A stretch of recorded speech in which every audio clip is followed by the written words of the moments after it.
그런데 하나님은 약속을 이루시는 분이기 때문에 no matter what, 어떠한 환경 가운데 있든지 하나님은 이렇게 우리를 구원하기 위하여 이런 일을 행하신다는 것입니다, 여러분.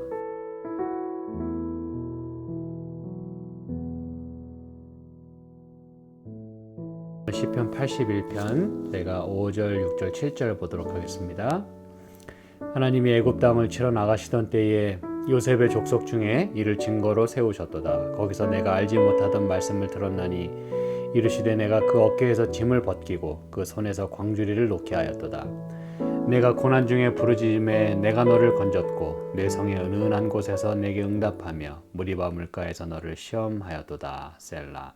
네, 저희는 지난 시간들 속에서 하나님께서 출애굽 때에 부조들에게 약속하신 언약대로 그렇게 그들을 구원하셨다는 말씀을 살펴보면서 알지 못하던 그 언어를 쓰는 그 이방 민족에 의하여 그렇게 어려움을 당하겠지만 하나님이 구원하시겠다는 그런 말씀을 살펴보았습니다. 그런데 알지 못하던 말씀을 들었다 그랬어요. 거기는 어디입니까? 바로 그들이 종살이하던 애굽 땅이에요. 그렇죠? 그런데 이 말씀은 특별히 이방 민족의 그 이해 못하는 언어이기도 하지만 그 말씀이란 단어가 이제 언어이란 뜻이고 또 좀 이따 제가 살펴보겠습니다만 하나님은 그 가운데서 이스라엘 민족을 당신의 백성을 버리지 아니하시고 그 백성을 위해 그 백성을 향해 또 말씀하십니다. 자, 이게 무슨 말씀인가? 다시 말하면 그들이 애굽의 종살이로 있을 때에 하나님은 그들에게 또 말씀하셨다는 것이에요. 그래서 여기서 말하는 알지 못하던 말씀을 들었다고 할 때 이 부분은 하나님이 또한 말씀하셨다는 걸 말해주는 것인데 바로 6절에 그렇게 말씀하고 있죠. 이르시되, 그렇죠? 알지 못하던 말씀을 들었는데 이르시되 내가 그 어깨에서 짐을 벗기고 그 손에서 광주리를 놓게 하였도다. 사실 여러분, 하나님의 이 말씀은 이스라엘에게는 알지 못하던 말씀이었어요. 생소한 말이었다는 얘기죠. 왜 그랬을까요? 이스라엘 민족에 있어서 하나님이 말씀하시는 게 어떻게 알지 못하던 말씀이 될까?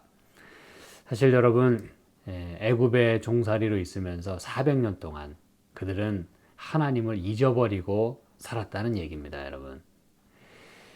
그래서 하나님이 이렇게 등장하시고 말씀하신 것이 그들에게 매우 이상한 일이었어요. 들어보지 못했던 그런 말씀이었다는 것이죠. 그도 그럴 것이 여기 출애굽기 2장에 보니까 출애굽기 2장 23절 여러 해 후에 애굽 왕은 죽었고 이스라엘 자손은 고역으로 인하여 탄식하며 부르짖으니 그 고역으로 인하여 부르짖는 소리가 하나님께 상달한지라 그랬어요. 여러분, 여러 해 후에 이 얘기는 많은 시간이 흘렀다는 걸 말해주는 거거든요. 그때 이제 애굽 왕은 죽었어요. 그 애굽 왕은 바로 그 요셉을 알았던 그 애굽 왕을 말하는 것입니다. 여기 이제 1장에서도 말씀하고 있지만 그리고 이제 그 이스라엘 자손은 고역으로 인해서 매우 힘들었다 그랬어요. 탄식하게 되고 또 부르짖게 되고 그래서 그들이 이제 하나님께 기도를 드리는 것이었어요. 너무너무 힘드니까 이게 도대체 언제까지 이렇게 될지 그들이 잊어버렸던 그 하나님의 존재를 이제 그들이 인식하고 하나님께 부르짖게 되는 것이에요. 그때 24절 하나님이 그 고통 소리를 들으시고 아브라함과 이삭과 야곱에게 세운 그 언약을 기억하사. 이게 여러분 우리가 지난 시간들 속에서 살펴본 그 말씀인 것이에요. 하나님이 처음부터 약속해 주셨어요. 너희를 통해서 메시아를 보내주겠다. 그리고 너희는 비록 이방 민족의 그 밑에서 탄식하게 되는 일이 있겠지만 그러나 내가 너희를 구원해 내겠다. 창세기 15장에서부터 이렇게 또 하나님이 말씀해 주셨어요. 그리고 요셉은 우리가 살펴본 대로 하나님께서 너희를 권고하시겠다. 그리고 약속하신 땅으로 인도해 내실 것이니까 하나님의 그 말씀을 잘 들으라 라고 요셉이 당부하면서 죽었어요. 그래서 여기 25절에 보니까 이스라엘 자손을 권념하셨다 그랬어요. 이게 바로 요셉이 그렇게 형제들에게 이야기한 그 똑같은 말씀이에요. 이게 왜냐하면 하나님의 마음이고 하나님께서 일찍이 언약해 주셨던 부분이기 때문에 그래요. 요셉은 그걸 꿈으로 그걸 받았고 그 어려움들을 참아낸 것이에요. 그리고 형들을 테스트한 것이고 마침내 그 형들, 다시 말하면 이스라엘의 12아들, 바로 그들이 이스라엘 12지파가 되는 거 아닙니까? 그렇죠? 그들을 통해서 이제 메시아가 탄생하게 될 것이었어요. 그리고 그 일이 이루어지려면 그들은 하나님이 약속하신 땅으로 들어가야만 했습니다. 그래서 제대로 된 그런 이스라엘 민족으로 그들은 새롭게 탄생할 것이었어요. 그래서 여러분, 이렇게 하나님이 말씀하시게 된 것이 이 시편 81편 5절의 표현대로라면 알지 못하던 말씀을 듣게 된 것이에요. 아주 여러 해가 지난 다음에 그들은 하나님께 탄식하고 부르짖었어요. 그때 하나님이 말씀하시게 되는 것입니다. 그리고 사실 여러분, 하나님이 이렇게 구원하신 이 일은 사실은 이해 못할 일입니다, 여러분. 그들은 하나님을 까마득하게 잊어버렸어요. 수백 년 동안.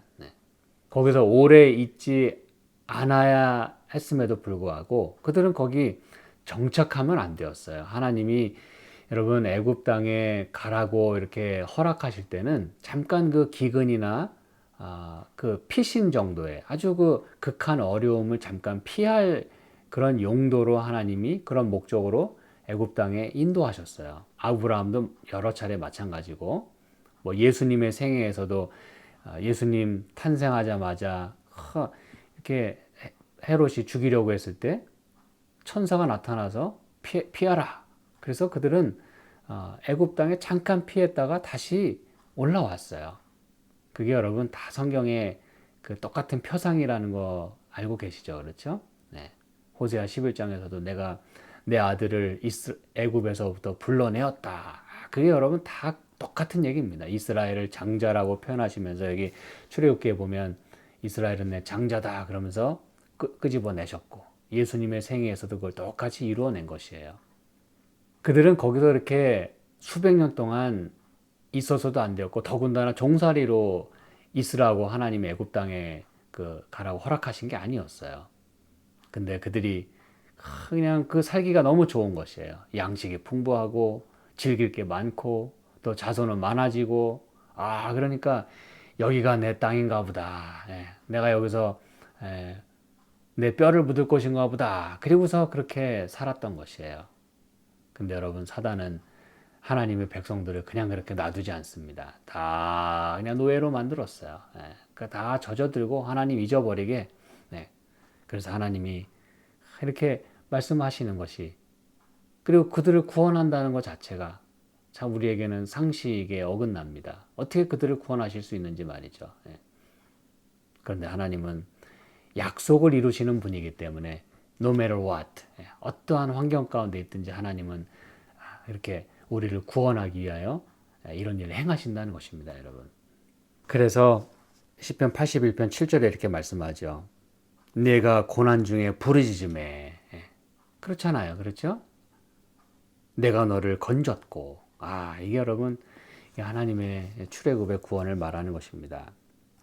뇌성의 은은한 곳에서 내게 응답하며 무리바 물가에서 너를 시험하였도다. 자, 이제 이 부분은 제가 이제 또 다음 시간에 이어서 요 뇌성과 또 시험 얘기를 또 하도록 하고요. 오늘은 제가 이 5절에 있는 말씀을 다시 한번 보면서 말씀을 제가 요약하겠습니다. 내가 알지 못하던 말씀을 들었다 그랬어요. 증거로 세우신 이 말씀. 근데 여기서 여러분 한 가지 마지막으로 살펴볼 걸 뭐냐면 중요한 단어가 이 안에 들어있어요. 그거는 말씀이라는 단어입니다. 알지 못하던 말씀. 제가 이제까지 말씀드린 것은 language, 이게 이제 언어거든요. 그렇죠? 근데 참 신기하게 성경의 그 언어라고 하는 단어는 그 입술과 관련이 있어요. 혀와 관련이 있습니다. 그래서 그 사도행전 2장에서도 그 방언 그 얘기를 할 때 그 제자들의 입에서 엄청난 그 놀라운 유창한 외국어들이 튀어나왔어요. 성령의 은사로, 그렇죠? 성령의 도우심으로. 예. 그 방언이라는 게 언어라는 말이잖아요. 그리고 그게 텅, 방언, 그게 바로 혀라는 또 의미입니다. 이게 여러분 다 같은 단어예요. 그래서 여기서 그 알지 못하던 말씀을 들었다고 할 때도 이거는 이제 언어인데 바로 이거는 원어에 보면 lip, 입술이란 뜻입니다. 입술. 그럼 여러분 이게 무슨 관련이 있지 않을까요? 입술. 이 하나님과 이스라엘 백성과 출애굽과 관련해서 이 입술, 이게 여러분 무슨 얘기죠? 마태복음 4장에 보니까 예수님이 광야에서 시험 받으실 때 이게 다 그 똑같은 표상인 거 알고 계시죠? 그렇죠? 예수님도 똑같이 이 침례 받으시고 광야에서 40일간 시험을 받으셨어요.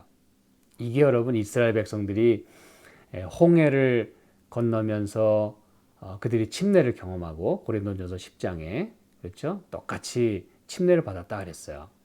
그리고 나서 40년간 광야에서 이런 테스트를 받고 있는 것이에요. 여기 이제 시험하여도다 그랬잖아요. 그렇죠? 그게 다 그 얘기입니다. 40년간 그들이 시험을 받고 광야에서 삶을 보냈어요. 이게 똑같은 표상입니다. 그런데 예수님은 마태복음 4장에서 4절, 여러분이 잘 아시는 것처럼 시험 받으실 때 예수께서 대답하여 가라사대 기록되었으되 사람이 떡으로만 살 것이 아니요 하나님의 입으로 나오는 모든 말씀으로 살 것이라 하였느니라. 이 광야에서의 그 시험, 그들이 광야를 건너는 동안에 그들이 경험했어야 했고 또 이거대로 살아야 했던 바로 그 말씀. 이 말씀이 어디서 나와요? 하나님의 입으로 나오는 모든 말씀. 이게 이제 그 얘기입니다, 여러분. 그 lip, 입술. 그러니까 하나님의 입술에서 나오는 그 말씀으로 살지 않으면 우리는 방법이 없다는 것이에요. 그래서 이 말씀은 잘 아시는 것처럼 신명기 8장에 있는 말씀을 예수님이 인용하신 거거든요. 근데 신명기 8장은 하나님께서 이스라엘 민족을 어떻게 그 광야를 지나는 동안에 인도하셨는지 그 얘기를 하면서 이제 신명기 8장 얘기를 모세가 하는 거거든요. 여기 이제 1절, 2절 보니까 내가 오늘날 명하는 모든 명령을 너희는 지켜 행하라. 내가 오늘날 너에게 명하는 모든 명령을 지켜 행하라. 그리하면 너희가 살고. 여러분 이게 굉장히 중요한 말씀입니다. 하나님의 입으로 나오는 그 말씀대로 우리가 지켜 행하게 될 때 그리하면 너희가 살겠다 그랬어요. 예수님이 그 말씀하신 것이에요. 그래야 산다는 것이에요. 그 말씀으로 산다는 것이에요. 번성하고 여호와께서 너희의 열조에게 맹세하신 땅에 들어가서 그것을 얻으리라. 2절 내 하나님 여호와께서 이 40년 동안에 너로 광야의 길을 걷게 하신 것을 기억하라. 이는 너를 낮추시며 너를 시험하사. 자, 이 말씀 하시면서 3절 중반에 보겠습니다. 만나를 내게 먹이신 것은 사람이 떡으로만 사는 것이 아니요 여호와 입에서 나오는 모든 말씀으로 사는 줄을 너로 알게 하려 하심이니라 라고 말씀을 하십니다, 여러분. 그래서 저는 이제 오늘 제가 말씀을 마치면서 하나님께서는 이렇게 이스라엘 백성에게 사실은 아주 낯선 그런 존재였지만 400년 동안 잊혀진 분이었지만 그들이 그 고통 중에 부르짖을 때 하나님이 그 소리를 들었다라고 말씀하시면서 내가 너를 건져내었다.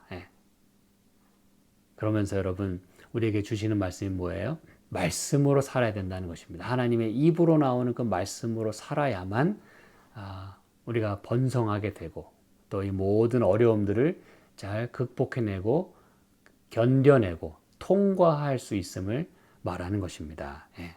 광야 40년 동안 어떻게 하나님이 그들을 인도하기를 원하셨는지 그것은 바로 하나님의 입으로 나오는 그 말씀으로 사는 줄을 너로 알게 하려 하십니다.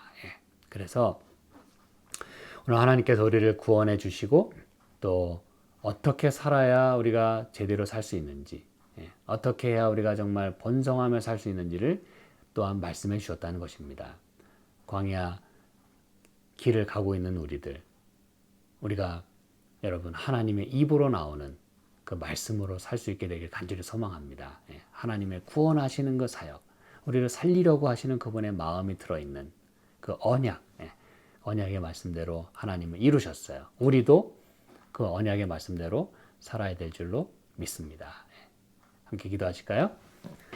하나님 아버지 고맙습니다. 오늘 이렇게 새 아침에 저희들에게 주님의 말씀을 들려주시고 또 우리가 그 말씀대로 살아야 우리가 정말 살 수 있고 번성할 수 있음을 기억하게 해주셔서 고맙습니다. 오늘 이스라엘 백성들에게 행하신 주님의 놀라운 구원을 말씀하시면서 오늘 우리의 또 삶을 조명하게 하셨으니 오늘도 저희가 주님의 돌보심 가운데 또 주님께 기도하고 주님께서 말씀하시는 대로 저희가 생활할 수 있도록 은혜 내려주시고 축복하여 주시옵소서. 우리 교우들의 오늘도 건강과 또 믿음을 지켜주시길 간절히 바라옵고 예수님의 이름으로 기도합니다.